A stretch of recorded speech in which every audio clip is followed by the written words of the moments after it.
Cousin Internet. It's me, Cousin Todd, with Mama's Comedy Show. And with me is Cousin Ali. I found polyps in my stool. You found polyps in your stool? Yeah. Why were you going through your stool? Why wouldn't you? I guess that's true. Renette was in, was she was like in Germany or Austria, and she was really freaked out because they have the poo shelf on their toilet. The poo shelf, what is that? Yeah, so I didn't believe it until I looked it up. But yeah, there's like the porcelain juts out from the back, so your turd can land on the shelf, and then you can inspect it. There's a poo stick, so you can inspect your poop. And she was freaking out because she pooped, and she was like, the water's not taking it down. The water's not taking. It's like just sitting there. It's on display, like it's an art piece,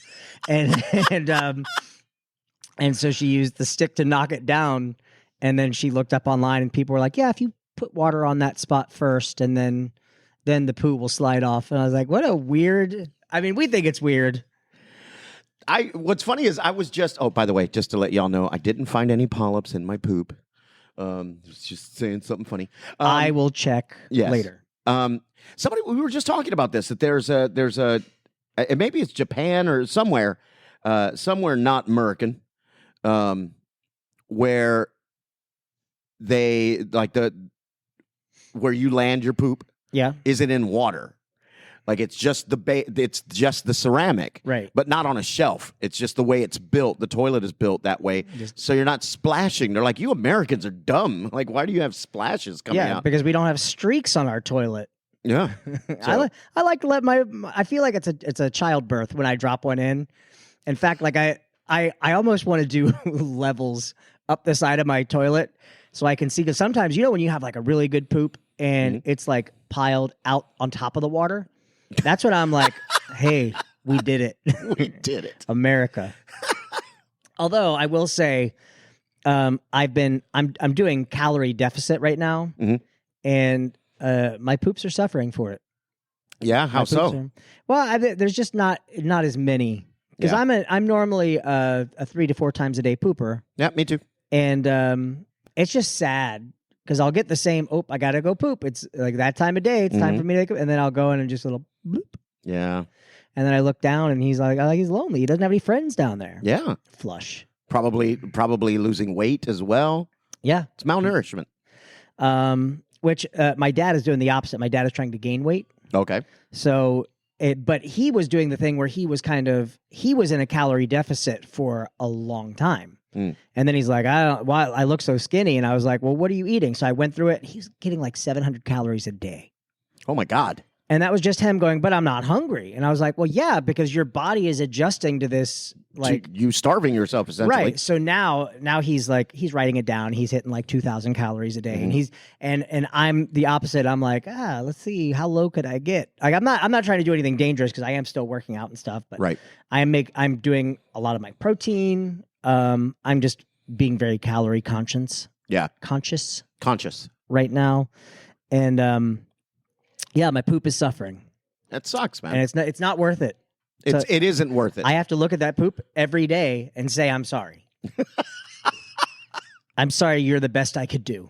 And then I realized what my parents thought when they had me. Oh, shit. I'm sorry, you're the best we could do. You were the fastest swimmer. Yeah, damn right. So you had COVID recently. Yes, I did. And you could still hear it in my voice. My voice is still not 100%. Yeah. I've had gigs since, and especially stand-up, man, you talk. Yeah. I'm talking for an hour. Right. So, I did a show Wednesday night, which went really well in Daytona. But again, my voice is still hurting from it. Like, it's still not 100%. Right.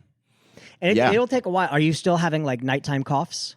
Yeah. Yeah. I still get coughs. That lasted for like more than a month. Yeah. Like more than a month after I felt like I was done with it. I was still, especially at night, I just... Yep. And I still get tired easily. I still get tired. Like, you get that energy. You're like, okay, I want to go do something. And then you get up, you go like, put your shoes on, you get ready to go. And you're like, that was all the energy I had. Yeah. I'm like, I'm going to go lay down in the driveway. Yeah, no shit. And I'm like, damn it. Like I walked, all I did was walk to Publix. It's right there. It's a quarter of a mile away from my house. So I'm just like, I'm just going to take a walk. And no shit, dude. I get to Publix. Wait, I'm you just were like, walking, like, you were walking outside? Not when I had COVID. Like a hooker? Yeah. Got to make money, dude. Got to make money. So, yeah, I'm just like, damn it, I'm fucking tired. Yeah. Yeah, it's still fucking with me a little bit. Yeah, thank God that's all behind us. Speaking of COVID, are you watching The Last of Us? Yes. It's so good. There's only 2 episodes left. Oh, fuck. And this is I was talking to someone about The Last of Us and that, I'm loving it. I played the game back in 2013 and it's such a great adaptation. But I was talking to a friend of mine about it and he recommended a show also on HBO called Station 11. Okay. And it's 1 season, self-contained, like a little, here you go. Yep. This is just a nice condensed story.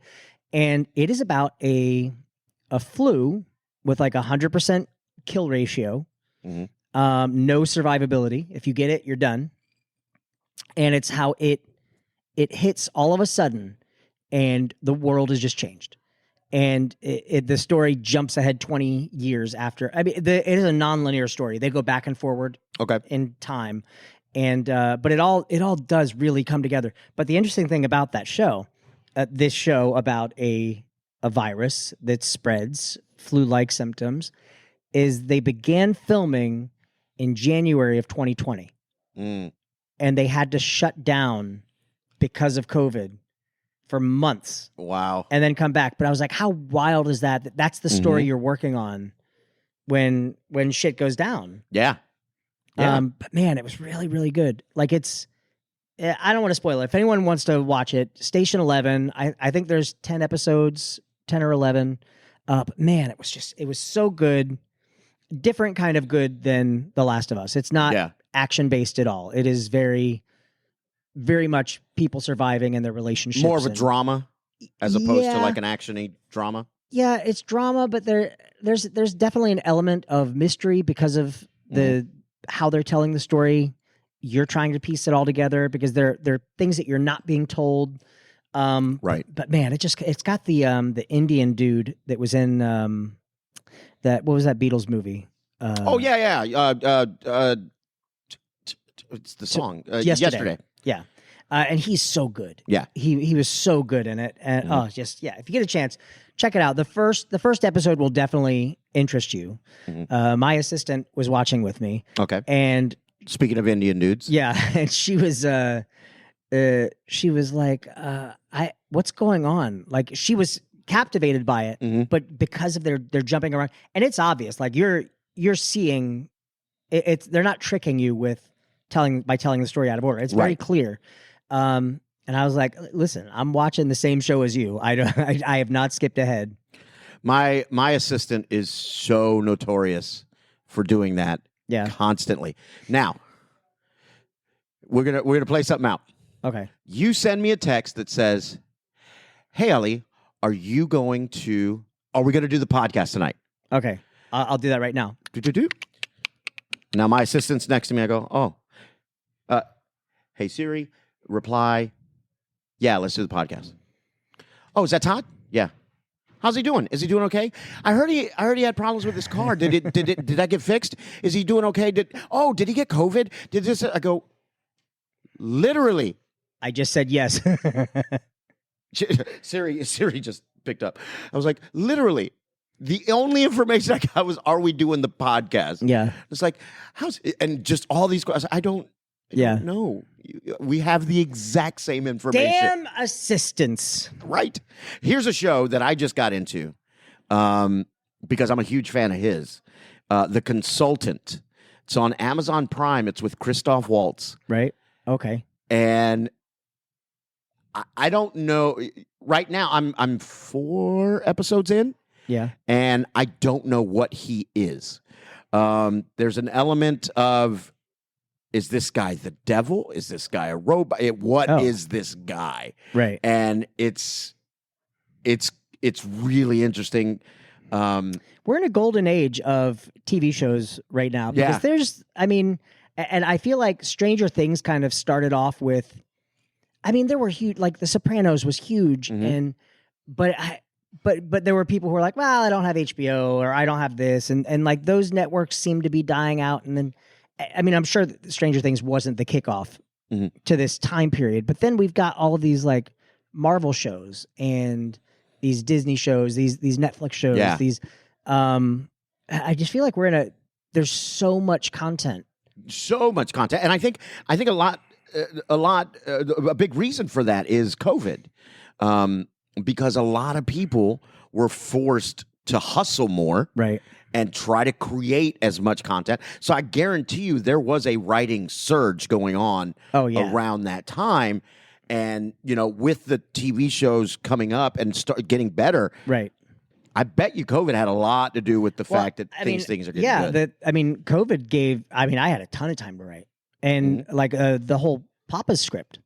I wrote that all during like a part of the lockdown, and I was just because we're like gearing up towards the show, so I grabbed the script, and I was kind of like going through and updating it and stuff, and then I was updating certain character lines, and I started laughing because I hadn't seen some of the stuff.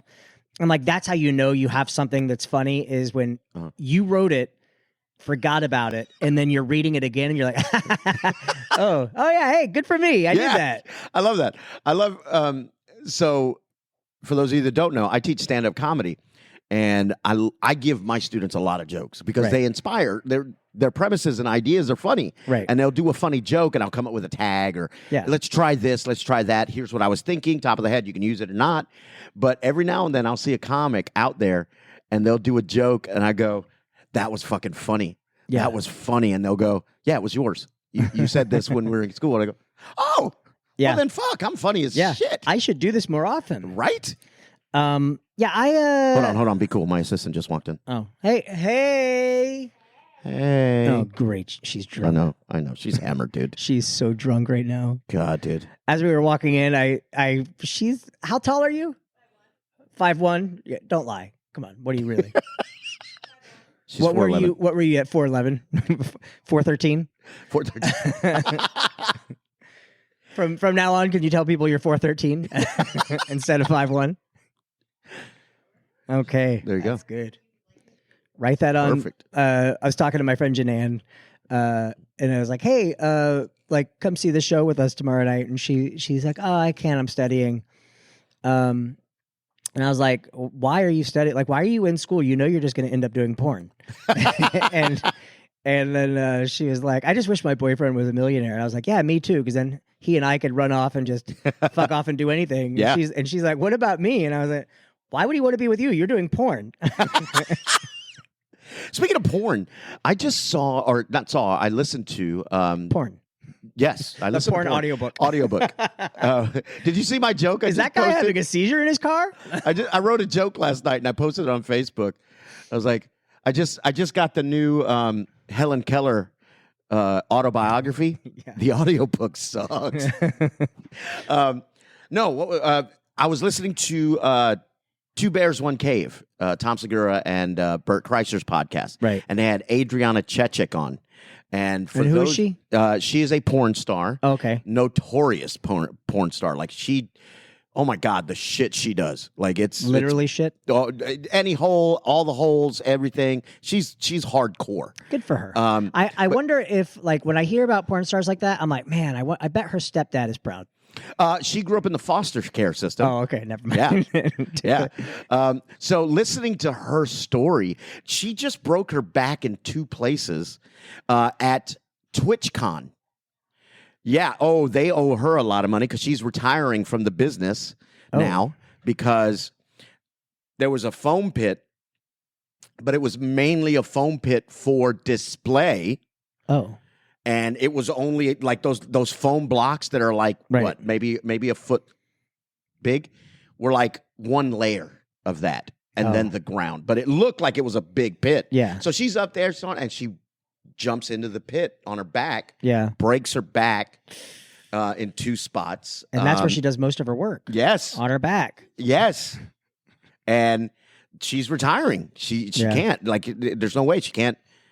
Like, I can't do this. And so just listening to that podcast and listening to the fact that she said porn stars and she does it she treats a scene like an athlete, like a pro athlete. I have to get there. I take 2 days to prep. Depending on the type of scene I'm doing, I stretch, I do yoga, I don't drink. Yeah. You have to stay hydrated. You have to do all of these things. And I was like, oh my God. And she goes, I take an ice bath after every scene because of the soreness and that you get. She goes, you get pulled and pushed and pulled in all these different directions and different positions. It's an athletic adventure. Like I was like, oh shit, yeah, I didn't even think about that. But she goes, you'll be sore, like not just physically sore in the area. Sore. I couldn't fit down for a week. So she goes, but your entire body is sore depending on the type of scene. I was like, holy shit. Like I was genuinely interested in a performer way. I was like, oh damn, I didn't even know. It kind of reminded me of watching Val and then finding out that documentary on Val Kilmer, finding out how fucking dedicated he was to his craft and the things that he did that I never even knew. I was like, damn, like in Tombstone, his dying scene, he's dying from TB. And they were saying he would be in pain, so he made them put ice in the bed. He's laying on ice. Right. So he's in pain as he's dying. And I was like, that's dedication. Yeah, or you could pretend. Or you could act. What was it? I think that's a line. I think that's either Marlon Brando or it's one of the biggies. Yeah. And they were talking about an actor who was always, method. And they're like, have you tried acting? Yes. Anthony Hopkins said there was an interview I saw. I might have mentioned this on the podcast before. He said two things that in one interview that I was like, fuck, he's the greatest actor ever now. The first question was about how long he's been in the film industry, and they said, what's it like making movies for a living? And he said, I don't make movies, I only appear in them. And I was like, oh, wow, give credit to the people who are working on the movie and everything. And then they said, what is the process of your doing? Are you doing this? Are you doing this to prepare? And he went, I'm pretending. And I was like, that's it. Yeah. Good for you. I'm pretending. Yeah. I mean, listen, we do it for a living. Mm-hmm. There's not a day not a single day that I've been working acting for 8 to 10 hours a day at my other job. And I've come home and went, oh, my acting muscles. I will say this, though. Yeah. When we were doing full shifts of Poseidon's Fury. Yeah. There were times, man. Well, it's physical. Because it's physical. Right. That was like you're running up and down those damn stairs and running around. And then you have to run all the way around backstage to say goodbye to everybody at the end. Never say goodbye. Because I got lost in the first time I tried to do it, I got lost in the back hallways. So I was like, do we have to do this? And they went, no. I was like, good. The audience can just assume I'm dead or whatever. It's fine. Besides Fury, man, I don't want to say his name, but there was back in the day when it was an older keeper. Oh yeah, instead of a young Taylor. So this actor has been at Universal for years. He's a I think he does the orientations now and things. Okay. So he was one of the old keepers. He hated to stall. Yeah. He hated stalling. He hated to spiel, just to wait. So anytime the gate would open so we could go through the vortex, and if that light was red and it wasn't opening, you had to stall. He would fake a heart attack. He would go, and he would lay down, and people are just kind of staring. And then he'd wait, and then the gates would open. He'd go, I feel better. And then he would go. It's good improv. If I don't have anything, I'm just gonna fake a heart attack. What was the a friend of ours in that show tripped and fell. And up at the top, for those of you who don't know, like the last scene in the room. I know what you're talking about too. Yeah, you run up there's stairs, but they're hidden by boulders, and you have to go pretty quickly because you have to hit buttons to enable fire effects. And he got up towards the top where the statue is, and he tripped and fell, and like half of his body, like he didn't fall over the edge, but half of his body came off, and he ended up going home and said, I never want to do the show again. Yeah. Because it's like a 30-foot drop. And and there's pipes and shit everywhere. You could have been impaled. When you were talking about the keeper faking a heart attack. So another guy, former Sleuths actor, who played that older keeper character, the beginning of the show, the keeper climbs down the ladder. Oh, I see all of you people are here. I am what was it? It was the keeper, right? Yeah, I think so. The keeper. Yeah, he was like, So he's climbing down the ladder and just slips, like his hands just slip from the rungs. But he's like throwing his weight backwards as he's going down because he's not an older guy, but I mean, he was probably in his 40s. But he's throwing his weight back, fingers just whoop, whoop, whoop, like that kid in Superman 2 off of the waterfall. And he just goes right back, hits his head, knocks himself out, wakes up to the entire audience standing in a circle around him, smiling, thinking this is part of the show. And so he's like, because he wasn't out for long, he was only out for a few seconds, but still, he just like all I remember is going bup, bup, bup, like losing my grip and then falling, and then my eyes opening up and seeing a whole crowd of people around me. So he just got up and stumbled off. And someone else came in and canceled the show. Yeah. And that's when everyone starts going, oh, he wasn't faking. That wasn't a stunt fall. Yeah. Yeah. That's one of my big fears. Falling? No, just dying on stage and no one knowing. Oh, I've died on stage plenty of times. Oh, yeah, I know. I've been on stage with you when you've done it. No, I'm just like, because there are true stories of that happening. Yeah. People dying on stage and they give them applause. Going back to the TV show Station 11, that's the opening of the show. Oh, wow. A guy doing King Lear dies on stage. It's so good. Oh, all right, I gotta check it out. And not only is it so good, the score is phenomenal. Watch all 10 episodes. We'll talk about it next week. Okay. We also have to plan you got the hot sauce. Yes, we got to do that. Do you want to explain what that is? So my kid bought me a hot sauce challenge.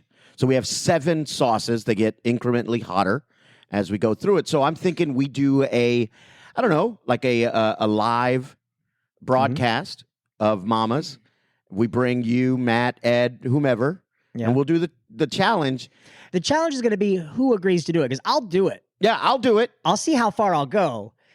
But we have to agree, if no one makes it all the way to 7, we all have to do 7. Yes. So if there's 2 of us left at 6, everyone's going to be like, go, keep going. Because if we stop, everyone has to do that last one. And I say, we all do, we could do wings or whatever. Like we could do something food wise to have it on there, but we have to do an immediate improv scene. Oh shit. That's good. While we do it. And then, okay. So that first one, it's going to be pretty easy. Right. But I got a feeling once we get to 4 or 5, it's going to start really affecting us. And then having to do something like categories. Yeah. Where you're thinking quickly and and you're in pain. I think that would be interesting. I wonder if we should do that as like a torture show. Oh yeah. To where the helicopter flying real low outside. I don't know if they can hear that on the podcast. What did you do, my assistant? Yeah, they'll never find her. She'll just run under a mushroom or something she's shrinking, somewhere. So. You're only 3 apples high. She's like Smurfette, not because she's blue and small, but everyone in the neighborhood fucks her. Just...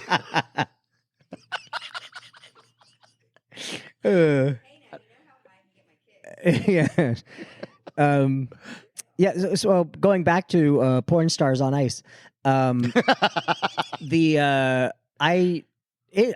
imagine that they have to train for scenes like that. And an ex of mine who was a Radio City Rockette dancer, she would take those ice baths for like 20 minutes. Well, she did after a each lot show. of porn, though. She did.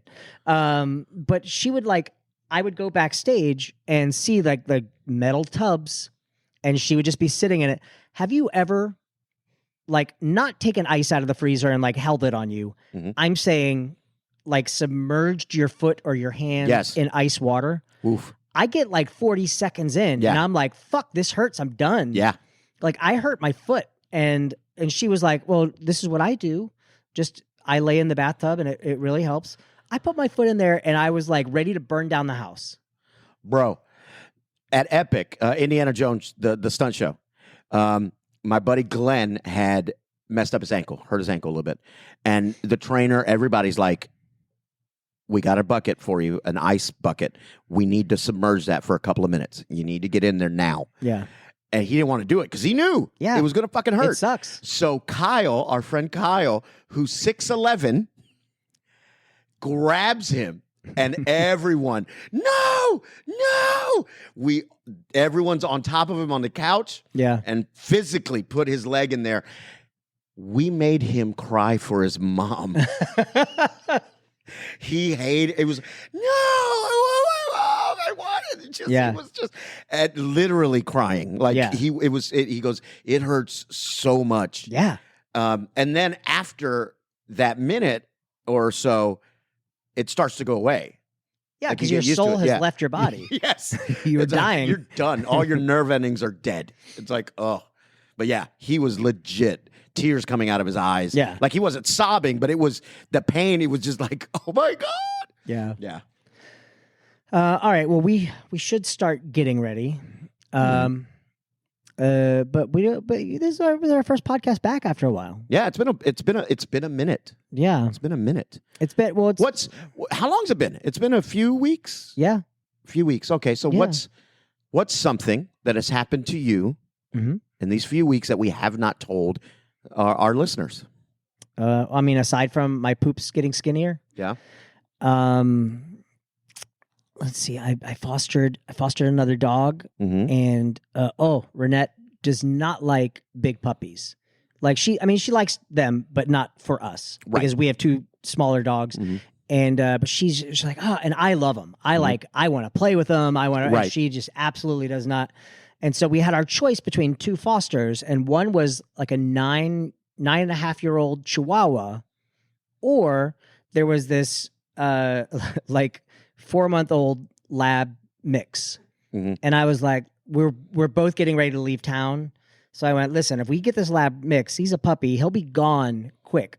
9.5-year-old Chihuahua, we could have that thing for the rest of its life. Yeah. And so she was like, I don't know. I really, it's just a lot of work. They're just so big. And I was like, yeah, but I think, she was like, you pick. So I chose it. And again, she's like, right away. She's like, he's got so much energy and he's punching Hachi in the face. And then she's like, oh, he's like being sweet with her and he's calm with her. And she's like taking all these pictures, like loving on him. And then like we had him maybe 2 days and he was gone. Yeah. Like someone adopted him right away. And I was like, we would still have that fucking Chihuahua. Yep. Oh, definitely. Because Mexicans don't leave, dude. And you know damn well you were about to have 8 more Chihuahuas. Speaking of, we just got a notification today from the rescue that we do our fostering through. There was a hoarder situation. Oh, no. And this woman had, how many would you say is too many dogs? Too many dogs. Okay, for me, honestly, 4. 4 higher. Oh, yeah, no, I'm going to, let's go with 7. Higher. 10. Higher. Shut the fuck up. 15? Higher. Oh, my God. She had over 40 dogs. How? Well, I mean, that's the thing, is they're probably not taken care of. They're probably just, so we got the call today going, hey, can you take any dogs? And we can never take more than one because we have 2 other dogs, but so yeah, that's the situation. So you, everyone out there, you should foster dogs. Yeah. But what happened with you since? Well, I got back into acting.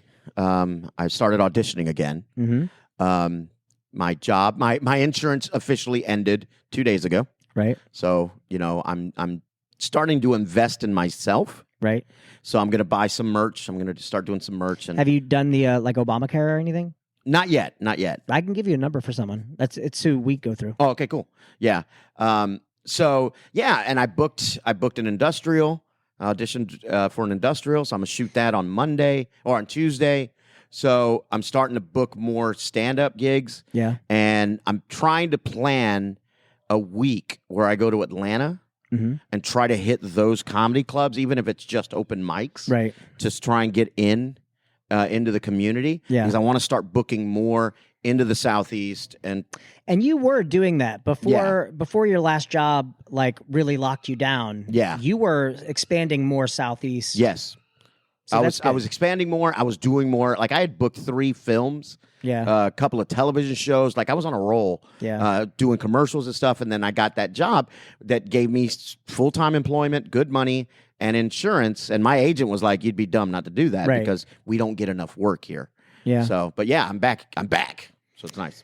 All right. Well, let's wrap this up. Ali, what did you learn today?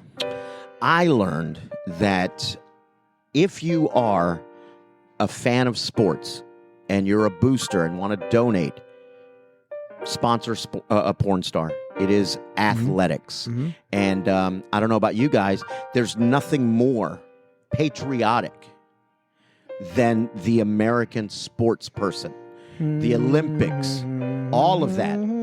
So I'm going to do my part. I have signed up for 8 OnlyFans that I am sponsoring. And I will not rest until every porn star is sponsored by me. That's good. And I learned something tonight, too. Mm-hmm.